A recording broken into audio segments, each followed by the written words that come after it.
Friends, ഇന്ന് മട്ടർ കൊണ്ട് ഒരു റെസിപ്പി ഉണ്ടാക്കാം കേട്ടോ. ഏറ്റവും ടേസ്റ്റി ആയിട്ടുള്ള ഒരു കറിയും കൂടിയാണ്. പൂരിക്കും ഇടിയപ്പത്തിനും ചപ്പാത്തിക്കും ഉണ്ടാക്കാം മട്ടർ മസാല. നമുക്കത് എങ്ങനെ ഉണ്ടാക്കണേന്ന് നോക്കാം. ഇത് നമ്മുടെ മട്ടർ നന്നാക്കി വെച്ചിട്ടുണ്ട്.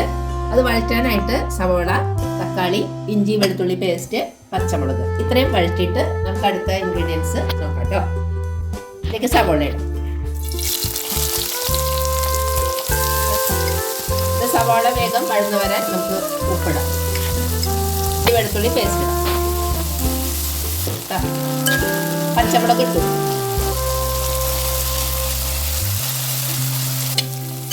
തക്കാളി ഇടാം കേട്ടോ.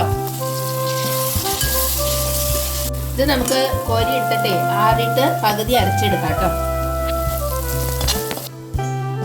ആ വഴറ്റി എടുത്തത് പകുതി അരച്ചിട്ടുണ്ട്, പകുതി ഇതുണ്ട്. ഇനിയിപ്പോൾ നമുക്ക് വറുത്തിടാം കേട്ടോ. കടുകിട്ടിട്ടുണ്ട്, കുറച്ച് ജീരകം,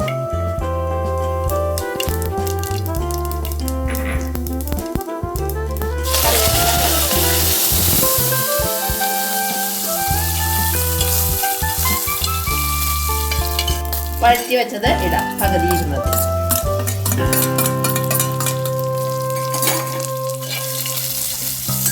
അരച്ചു വെച്ചത് ഇടാം കേട്ടോ.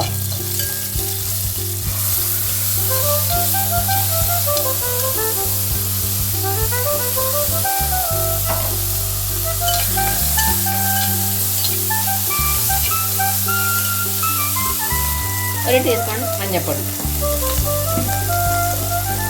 അര ടീസ്പൂൺ മുളക് പൊടി, ഒരു ടീസ്പൂൺ മല്ലിപ്പൊടി. നല്ലോണം ഒരു റെഡിഷ് കളർ ആവണ വരെ നല്ലോണം ഇളക്കണം. മല്ലിപ്പൊടിയൊക്കെ നല്ലോണം ഫ്രൈ ആവണം.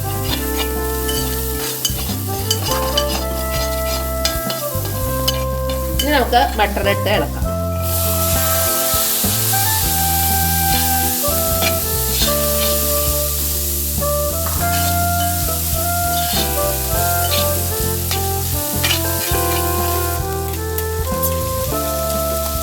കുറച്ച് വെള്ളം ഒഴിക്കാം കേട്ടോ.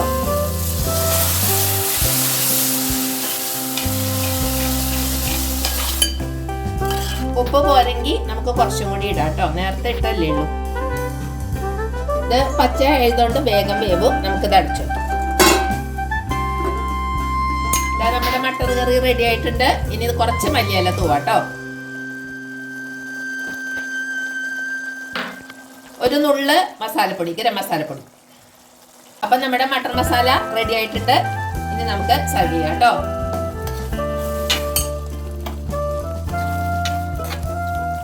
ഇത് പൂരിയുടെ കൂടെയും വെള്ളയപ്പത്തിന്റെ കൂടെ, ഇടിയപ്പത്തിന്റെ കൂടെ, ചപ്പാത്തിയുടെ കൂടെ എല്ലാം കഴിക്കാം. നല്ല ഫ്രഷ് മട്ടർ കറി. നല്ല സൂപ്പർ ടേസ്റ്റി കറിയാണ്. കുറച്ച് പാടുണ്ട്, എന്നാലും നമുക്ക് ടേസ്റ്റോടുകൂടി കഴിക്കാം. അപ്പൊ ഇതെല്ലാവരും ഒന്ന് ഉണ്ടാക്കി നോക്കട്ടോ. എൻ്റെ ചാനല് കാണുക, സബ്സ്ക്രൈബ് ചെയ്യാത്തവർ ചെയ്യുക, അപ്പൊ ഷെയർ ചെയ്യാം കേട്ടോ. Okay, by.